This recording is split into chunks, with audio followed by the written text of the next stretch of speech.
So ayan, tingnan niyo yung ating mga ibon. Ganda, diba?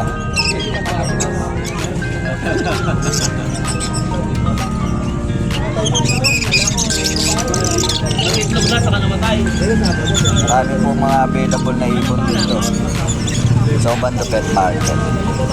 Ganda. Ito, albino.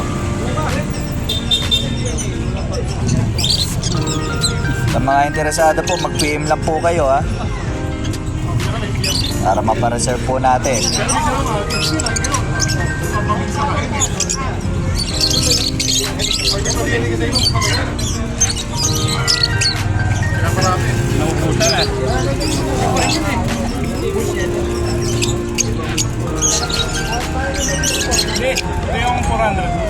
Available po lahat mga katwit-wit-wit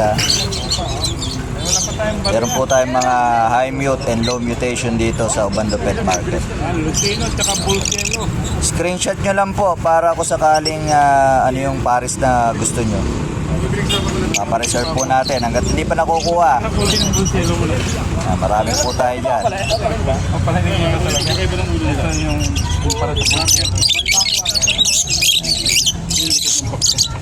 Yan yung mga hunted dito. Ayan. Pero maganda rin kasi kaya parang nag-akala mo rin. Pero dito na nga. Huwag ka mo rin bilang. Pwede na pag bilang mo rin. Akala mo ako. Ang kulay dito. Okay, mga naghahanap ng perso. Bahay na lahat. Walang DNA.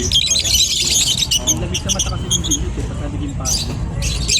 Sobrang lamig, sinabili. Bandang uli. Nilamig mo siya. Ayan po yung ating mga high mutation. Ibig sabihin nung, di ba, kapuso ka, tanga na. Oo eh. Punta pag meron ka dyan, punta ka na. Meron din po tayo rito kakatail. Ayan.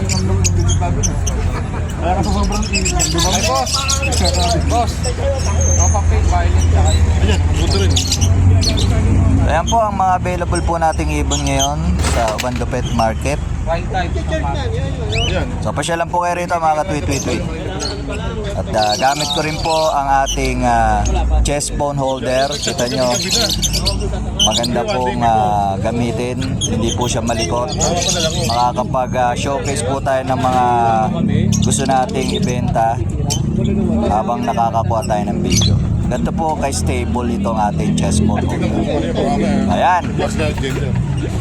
So ilalagay ko na lang po ang yellow basket sa aking video. Salamat po.